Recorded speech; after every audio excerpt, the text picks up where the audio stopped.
That's nice. That's nice. Only if you want to win. Only if you want to win. Maybe you don't want to win. Maybe you don't want to win.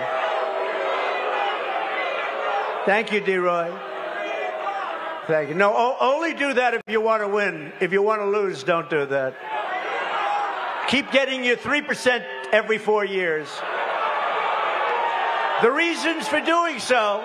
Boy, oh boy, oh boy, oh boy, oh boy. We got to talk about the Libertarian Party, who has decided to embarrass themselves after booing Trump at their convention. Now, Trump is, I think, the first major presidential nominee to speak at the Libertarian Convention, something that Biden does not have the cojones to do.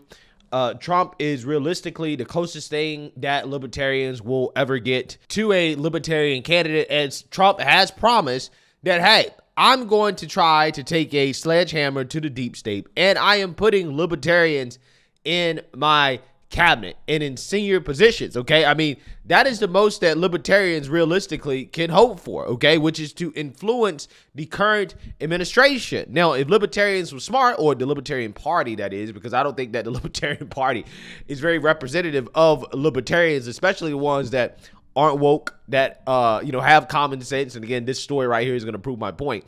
But their best hope was to influence the current administration, right? However, it seems that they've blown that, okay?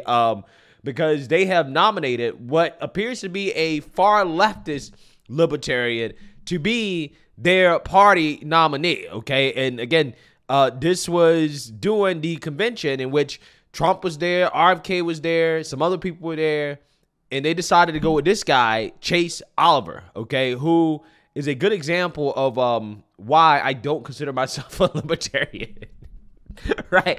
People force you to choose. What are you, right? Hey, I'm a conservative, right? This is why I say I'm a conservative, because the libertarians, they got a lot of people like this that's in their movement. Okay, this guy who they nominated, you know, he is you know, pro-vax, okay, pro wokeness, okay, as you can see here, okay, not something I'm on board with, okay. I'm more socially conservative, and I think in some instances you definitely need the government to step in and to legislate morality and common sense, right? I don't think it has to be like that all the time, but I really believe in this when it comes to children, right? Which is apparently something that this guy doesn't believe in, because when pressed about, you know, some of these issues that we've been experiencing over the past few years, you know, about, you know, some of this ideologies being exposed to children, this guy seems to be totally okay with it because of libertarian freedom. Why do you think that the drag queens want to read to children? Because I think that they are performance artists, and they want to be able to have different levels of performance art. It's the same reason as why do the Wiggles sing to children? Because they want to have a marketplace to kids. Chase, they want to be able to. They want to be the able Wiggles, to. The Wiggles is made for children. It's obviously family friendly material. Drag queens are not what you call family friendly kind of entertainment. Okay, but a man in a dress is what drag is, right? I mean, let's just be real. A man in a dress or a woman in a suit is what drag is. Mm-hmm. That is not inherently sexual. There is inherently sexual drag. And you're not going to convince me. I mean, I'm not going to defend otherwise. There absolutely is. But there's also the ability to perform as a man in a wig without being sexual. And that is what this is. And I guarantee you, if you act, like I said, I went for myself because I was like, why are there people protesting this thing? I want to see what this drag queen story time is myself, and I want to see what it is. And nothing sexual was going on. And I think that is the truth for 99% of this. And I think would you take your kids to a drag queen story hour? Or would you drop them off at a drag queen story hour? And I don't think that's what happens. Most of the time the parents are right there with the kids, but I'm asking you, would you drop your kids off at a drag queen story hour and come back an hour later? I mean, would you drop your kids off in a movie? Yeah. Yeah, so you see that, you heard that. Okay. Again, this video, the whole point of this video, again, is why when pressed, I don't necessarily call myself a libertarian, even though when it comes to economic issues, you know, I feel like I'm pretty libertarian for the most part, but there's some things where libertarians just take it too far, right? They take it a little bit too far. It ain't just when it comes to social issues, okay? Let live, right? Everything goes type of thing. Nah. I'm not on board with that, okay? I'm just not, right? But again, even when it comes to economics, some things like, for example, the border, again, this is where libertarians kind of lose me because this guy, being a libertarian, is pro-open borders too. Hey folks, Chase Oliver here, candidate for president with the Libertarian Party, and I am in Nogales, Arizona, and behind this fence and razor wire is Nogales, Mexico. Actually has the exact same name. This is the same city, just two different countries. You know, Nogales, Arizona, Nogales, Mexico. And I am here because I want to break some myths about immigration in this country. There's a lot of things that statists try to sell you as ideas that are actually nothing more than scare tactics or false statistics and things that aren't true. And so let's talk about this. First, if you ask people who live here or know the community here, people who are coming to this country just want to work for the most part. They are not seeking to take our welfare. And in fact, you're 3 times more likely to go into a welfare program as a native-born citizen than as a migrant. And so the truth is a lot of these folks are actually working. They use a fake social security number because they don't have documentation, so they pay into the system, and they never get those benefits back.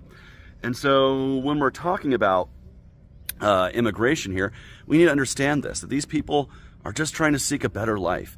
And when you see fences like this, these kinds of things belong more in, you know, dystopian, totalitarian states like East Germany that would separate East and West Berlin. These walls prevent commerce. These walls prevent peaceful people from being able to move freely about and spend their money or their labor or their time either in Mexico or here in the United States. And I think it's wrong to be denying anybody the ability to move freely unencumbered without you know, much difficulty. This is why we need Ellis Island style of immigration. You should be able to come through a port of entry. One of these, there's a port of entry right here behind me. You should be able to come right through there and give your name, basically do a basic criminal background check, and get in here to be able to come here to work or visit or do whatever you want to do. And so I'm going to keep fighting for more peaceful immigration and to tear down walls just like this one behind me. Yeah, so you seen that, you heard that, right? You seen that, you heard that. Okay, so it's not just the border. It's not just some of these social issues, okay, where libertarians, you know, differ from conservatives. Also, when it comes to this issue of law and order and police, you also see libertarians, you know, kind of antagonistic towards police. This guy spoke out against, you know, Cop City and kind of supported the BLM riots in 2020 that were anti-police. So I'm here to talk about not just the injustice that Cop City brings, but what militarization of police brings to us. I was in the streets in summer of 2020 when we were peacefully protesting the murder of George Floyd, the murder of Breonna Taylor and others. And it was the Atlanta police who decided to bring the tanks rolling down the street and who decided to call in the National Guard. It was y'all who corralled us. It was y'all who were pepper spraying and tear gassing us. It was the police who were pulling people out of their cars and arresting them for no reason other than the fact they were lost on the night of the protest. And so what does the police get in reward for that? $67 million of taxpayer money to fund your facility? That's ridiculous. I don't think it's right to be giving you $1 until you restore trust with the people. And the way you do that is pretty simple. You do that by by ending qualified immunity for the Atlanta City Police so that we can get our day in court when we're done wrong.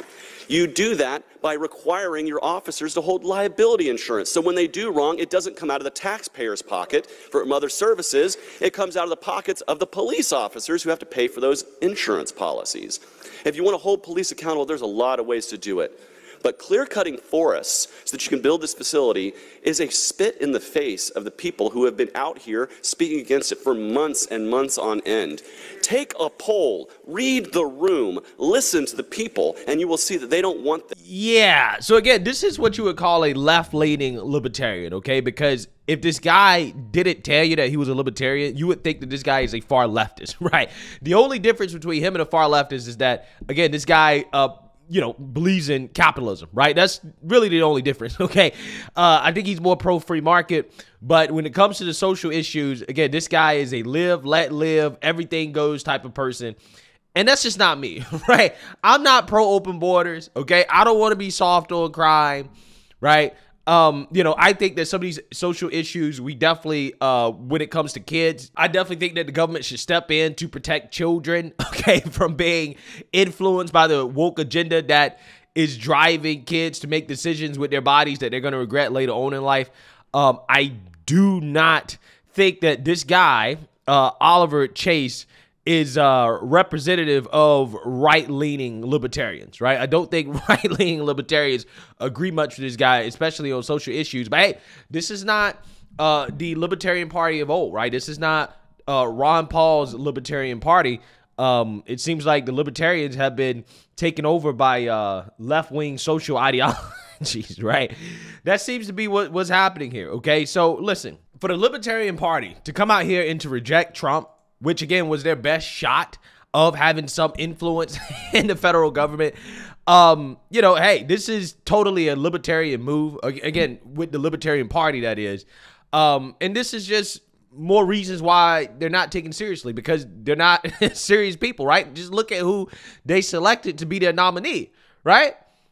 This guy isn't serious, okay?